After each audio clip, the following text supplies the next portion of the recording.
Peter Pan, chapitre 16. Le retour. 2 coups de cloche, ce matin-là, les invitèrent à agiter leur guibole, car la mer était grosse. La guigne, promue maître d'équipage, était avec eux, un bout de corde à la main et une chique de tabac dans la bouche.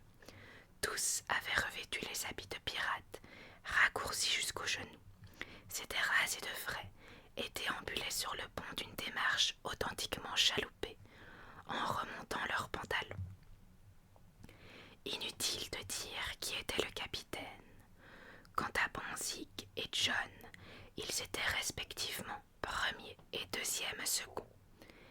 Il y avait une femme à bord, le reste n'était que simple maturin, et se tenait sur le gaillard d'avant. Peter ne lâchait plus la barre, mais il rassemblait l'équipage pour lui adresser une brève allocution.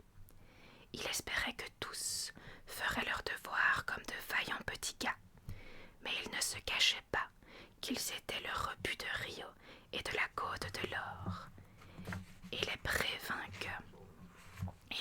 que s'ils essayaient de le mordre, il les déchirerait sans pitié. Ce langage rude alla droit au cœur des matelots, qui l'acclamèrent vigoureusement. Quelques ordres secs furent donnés, et ils firent virer de bord le navire en direction du continent. Après avoir consulté la carte, le capitaine Pan calcula que, si ce temps se maintenait, ils atteindraient les Açores aux environs du 21 juin. Après quoi, ils auraient tout le loisir pour finir le voyage en volant. Certains souhaitaient que le navire rentrât dans la légalité, d'autres voulaient qu'il reste un bateau pirate, mais le capitaine les traitait comme des chiens et ils n'osaient lui exprimer leurs vœux, pas même par pétition. Il était plus sûr de s'en tenir à une stricte obéissance. La plume eut droit à une douzaine de coups de fouet pour avoir eu l'air perplexe alors qu'on lui ordonnait de relever le sonde. D'après l'opinion générale, Peter se conduisait pour l'instant d'une façon correcte uniquement pour endormir les soupçons de Wendy. Mais on sentait qu'il ne tarderait pas à changer d'attitude dès que serait prêt le nouveau costume que la fillette lui taillait contre son gré dans les plus méchants habits de crochet. Par la suite, la rumeur courut que la première nuit où il porta ce costume, il resta longtemps assis dans la cabine, le porte-cigare de crochet aux lèvres et tous les doigts d'une main repliés, à l'exception de l'index qu'il tenait recourbé en l'air de façon menaçante, comme un crochet. Au lieu d'observer le bateau, cependant, nous ferions mieux de retourner au foyer, déserté depuis si longtemps, par nos 300 cœurs. Honte à nous d'avoir si complètement négligé le numéro 14. Pourtant, nous sommes certains que Madame Darling ne nous en blâmera pas. Si nous étions revenus plus tôt pour lui témoigner de notre compassion, elle nous aurait probablement crié « Ne faites pas l'idiot, est-ce que je compte, moi? Retournez là-bas et ayez l'œil sur les enfants. » Aussi longtemps que les mères se conduiront ainsi, leurs enfants en profiteront, et elles ne peuvent que s'y résigner. Aussi, nous aventurons-nous dans cette chambre familière, uniquement parce que ses occupants légaux sont déjà sur le chemin du retour. Nous les devançons simplement pour nous assurer que les lits sont tout prêts et que monsieur et madame Darling n'ont pas l'intention de sortir le soir. Nous ne sommes rien de plus que des serviteurs. Mais enfin, pourquoi les lits seraient-ils tout prêts alors que leurs propriétaires les ont quittés avec une si ingrate précipitation? Ils seraient bien attrapés si, en rentrant, ils découvraient que leurs parents sont partis à la campagne. Telle est la leçon qu'ils méritent depuis que nous les avons rencontrés. Mais si nous arrangions les choses de cette façon, Madame Darling ne nous le pardonnerait jamais. Par-dessus tout, ce que nous aimerions faire, ce serait de lui dire, à elle, à la manière dont le font les auteurs, que les enfants sont en route et arriveront jeudi en 8. Cela cacherait complètement la surprise que Wendy, John et Michael ont projetée. sur le bateau, le bonheur de maman, le cri de joie de papa, les bonds en l'air de Nana, qui veut être la première à les embrasser. Alors qu'il ferait mieux de se préparer à une bonne raclée. Ah, que ce serait exquis de leur cacher ce plaisir en révélant la nouvelle à l'avance. De sorte que, lorsqu'ils feraient leur entrée solennelle, Madame Darling n'offrirait pas un baiser à Wendy, et que Monsieur Darling s'exclamerait d'un ton bougon. Zut alors, voilà encore les garçons. Mais nous n'obtiendrons pas un remerciement pour ça. Nous commençons à connaître Madame Darling depuis le temps, et sommes sûrs qu'elle nous reprocherait de priver les enfants de leurs petits plaisirs. Mais, chère madame, je dis en 8, c'est seulement dans 10 jours. En vous prévenant dès maintenant, nous vous épargnons 10 jours de tristesse. Oui, mais à quel prix? En frustrant les enfants de 10 minutes de joie. Bon, si vous considérez les choses ainsi. Peut-on les considérer autrement, je vous prie? Vous le voyez, cette femme n'a pas de caractère. Nous qui avons l'intention de dire des choses extraordinairement gentilles à son sujet, nous la méprisons et garderons nos louanges pour nous. A-t-elle vraiment besoin qu'on lui dise de tenir tout prêt, quand tout est déjà prêt? Les lits sont faits, elle ne quitte jamais la maison, et notez-le bien, la fenêtre est ouverte, puisque nous ne lui servons à rien, autant retourner sur le bateau. Toutefois, nous sommes ici, alors restons-y et regardons, voilà ce que nous sommes, de simples spectateurs. Puisque personne n'a vraiment besoin de nous, contentons-nous d'observer et tâchons de dire des choses vexantes dans l'espoir que quelques-unes blesseront. Le seul changement qui se remarque dans la chambre des enfants, c'est qu'entre 9 heures du matin et 6 heures du soir, la niche ne s'y trouve plus. Lorsque les enfants s'envolèrent, M. Darling eut le sentiment que tout le blâme retombait sur lui pour avoir enchaîné Nana qui, du début jusqu'à la fin, s'était montré plus raisonnable que lui. Nous l'avons constaté, c'était un homme tout simple. Il aurait même pu passer pour un garçon s'il avait pu se guérir de sa calvitie. Mais par ailleurs, il avait le sens de la justice et un courage de lion pour accomplir ce qu'il croyait être son devoir. Ayant longuement réfléchi à toute l'affaire après le départ des enfants, il se mit à marcher à 4 pattes et s'introduisit en rampant dans la niche. Madame Darling eut beau tendrement l'inviter à sortir de là, il lui posa à chaque fois une réponse triste mais ferme. « Non, chère mienne, c'est la place qui me revient. » Pris d'amers remords, il jura qu'il ne quitterait pas la niche tant que les enfants ne seraient pas de retour. Cela faisait pitié à voir, bien sûr, mais M. Darling, quoi qu'il fît, poussait tout à l'extrême, sinon il laissait rapidement tomber. Jamais il n'eut un homme plus humble que George Darling. Lui naguère si orgueilleux, alors qu'il se tenait le soir dans sa niche et bavardait avec sa femme, de leurs enfants et de leurs habitudes charmantes. À l'égard de Nana, il faisait preuve d'une sollicitude touchante. Il ne lui aurait jamais permis de revenir dans sa niche, mais pour le reste, il faisait ses 4 volontés. Chaque matin à la niche avec M. Darling, dedans, était transporté jusqu'à un fiacre qui les amenait au bureau et les ramenait à 6 heures à la maison de la même façon. On mesura la force de caractère qu'il fallait à cet homme, si l'on se souvient combien il était sensible à l'opinion de ses voisins, lui dont chaque mouvement suscitait à présent une curiosité étonnée. Intérieurement, il devait souffrir le martyre, mais il affichait une calme dignité, même quand de jeunes personnes critiquaient sa petite maison et soulevaient poliment son chapeau chaque fois qu'une dame regardait à l'intérieur. Cela aurait pu être grotesque. En vérité, c'était plein de grandeur. Bientôt, on comprit le sens profond de sa conduite, et le cœur généreux du public s'en émut. Des corps escorte de bateaux suivait son fiacre, en l'acclamant chaudement. De charmantes jeunes filles le prenaient d'assaut pour réclamer un autographe. Des interviews parurent dans les meilleurs des journaux. Les gens bien l'invitaient à dîner et ajoutaient « Soyez gentils, venez dans votre niche ». Au cours de cette semaine si fertile en événements, Madame Darling attendait le retour de Georges assise dans la chambre des enfants. Elle, autrefois si guillerette, on eût dit la tristesse en personne.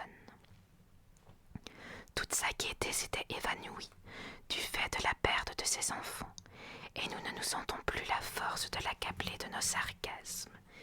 Si elle aimait trop ses fichus gamins, après tout pouvait-elle s'en empêcher? Regardez-la, elle s'est endormie sur sa chaise. Le coin de sa bouche, la première chose que l'on regarde, est presque flétrie. Sa main étreint nerveusement son cœur, comme si il lui faisait mal. Certains préfèrent Peter, d'autres Wendy. Nous, c'est elle que nous préférons. Supposons que, pour lui faire plaisir, nous lui murmurions dans son sommeil que les moutards vont bientôt revenir. Ils ne sont plus qu'à quelques kilomètres de la fenêtre maintenant, et ils volent ferme, mais nous ne le dirons pas. Nous murmurerons seulement qu'ils sont en route, rien que cela. Dommage, nous n'aurions pas dû, car Madame Darling a sursauté, appelant ses enfants par leur nom, et il n'y a personne dans la pièce sauf Nana. Oh Nana, j'ai rêvé que mes chéris étaient de retour. Nana a les yeux embués de larmes. Tout ce qu'elle peut faire, c'est de poser gentiment la patte sur les genoux de sa maîtresse. À ce moment arrive la niche. Monsieur Darling passe la tête au dehors pour embrasser sa femme. Son visage est plus las que naguère, mais son expression est plus douce. Il tend son chapeau à Lisa qui le prend avec mépris. Cette fille n'a aucune imagination. Elle est incapable de comprendre les motifs d'un tel homme.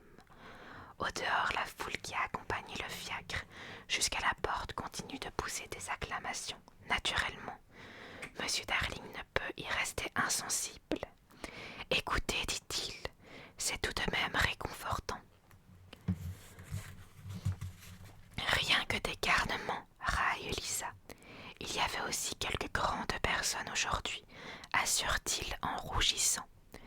Lisa hausse les épaules, mais Monsieur Darling n'a pas un mot de reproche. Ses succès mondains n'ont pas gâté son caractère. Ils l'ont adouci. Pour le moment, il est assis moitié dans la niche, moitié au dehors, et parle de ses succès avec sa femme. Il lui presse la main pour la rassurer, car elle craint que cela ne lui ait tourné la tête. « Comme j'ai été faible, soupire-t-il. Oh mon Dieu, comme j'ai été faible. Et maintenant, Georges, demanda-t-elle timidement, tu es toujours aussi plein de remords, n'est-ce pas? Toujours autant, ma chérie. Juge de mon expiation. Vivre dans une niche. C'est bien une expiation, Georges. Tu es sûr que tu n'en tires pas une certaine satisfaction? Mon amour. Madame Darling lui demande vivement pardon, et comme il sent qu'il s'assoupit, il se couche en rond dans la niche. Joue-moi quelque chose pour m'endormir, s'il te plaît, la prie-t-il. Madame Darling se dirige vers le piano, qui se trouve à côté dans la salle de jeu, mais son mari ajoute étourdiment. Ferme la fenêtre, je sens un courant d'air. Oh, Georges, ne me demande pas ça. La fenêtre doit toujours rester ouverte pour eux. Toujours, toujours. À son tour, il lui demande pardon, et elle va se mettre au piano. Il ne tarde pas à s'endormir, et tandis qu'il dort, Wendy, John et Michael entrent en volant dans la chambre. Non, non, tel était bien le charmant programme qu'il avait prévu, avant que nous quittions le bateau. C'est pourquoi nous l'avons écrit. Mais il a dû se passer quelque chose depuis lors, car à leur place, ce sont Peter et Clochette qui entrent en volant. Les premiers mots de Peter expliquent tout. « Vite, Clochette, chuchote-t-il, ferme la fenêtre, mets la barre. Très bien, il nous faudra repartir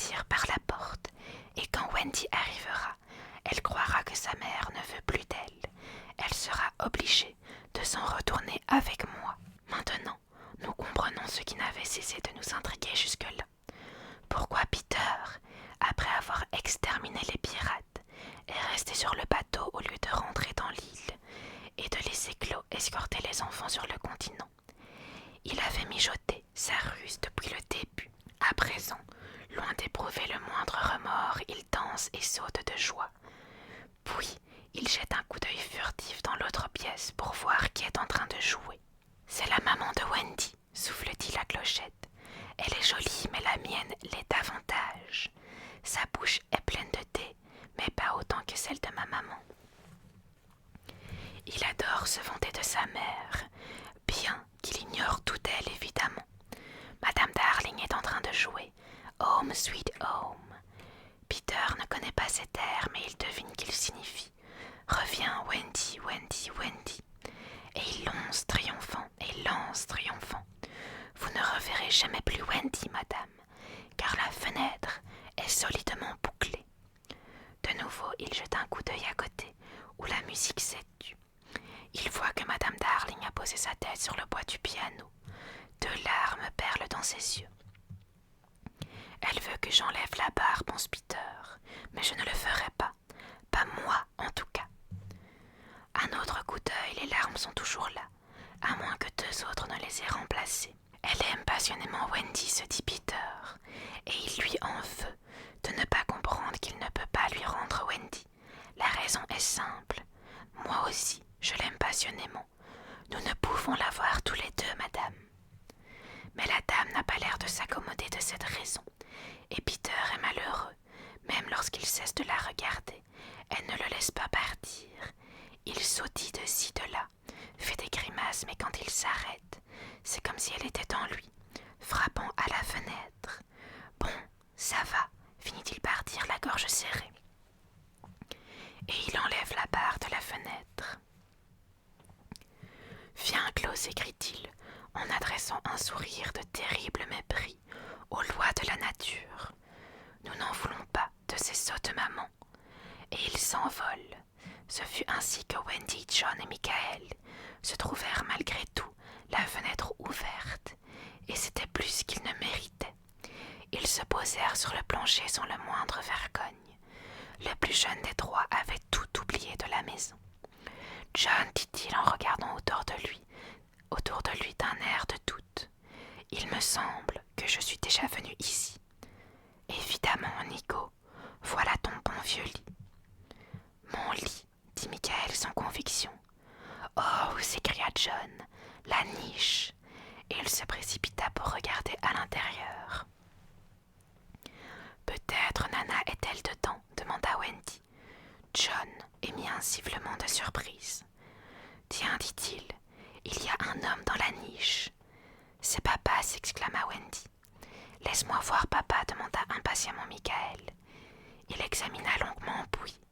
Il n'est pas aussi grand que le pirate que j'ai tué, remarqua-t-il, d'un ton si désenchanté que nous sommes bien 16, que M. Darling fut en train de dormir. Quel coup pour lui, ça avait été les premières paroles qu'il dut entendre de son petit Michael. Wendy et John, quant à eux, étaient un peu déconcertés de découvrir leur père dans la niche.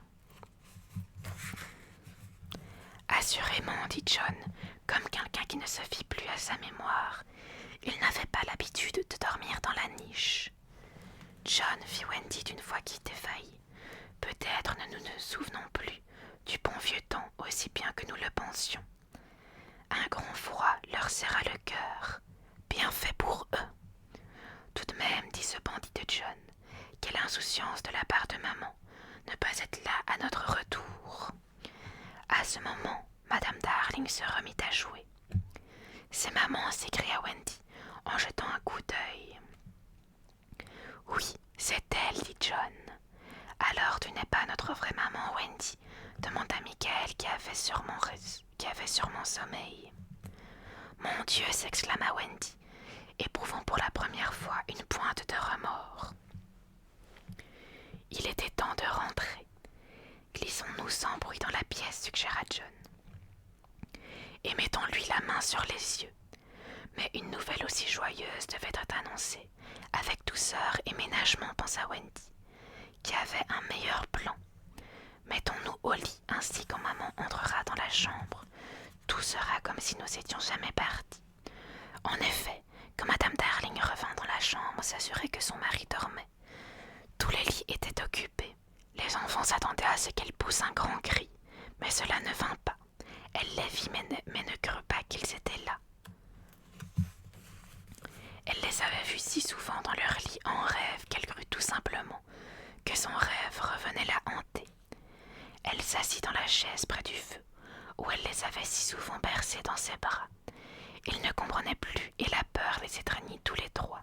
« Maman !» cria Wendy. « C'est Wendy !» dit-elle, toujours persuadée que c'était un rêve. « Maman !» C'est John, dit-elle. « Maman !» cria Michael qui la reconnaissait à présent. « C'est Michael, dit-elle, et elle tendit vers les trois petits égoïstes ses bras qui ne les serreraient plus jamais. Mais si, ils les serrèrent, ils entourèrent Wendy, John, Michael, qui avait bondi hors du lit pour se jeter contre elle. « George, George !» cria Madame Darling lorsqu'elle put parler. Et Monsieur Darling s'éveilla pour partager son bonheur, et Nana entra en trombe. On aurait pu rêver plus charmant tableau, mais il n'y avait personne pour le voir, si ce n'est un étrange garçon qui regardait derrière la fenêtre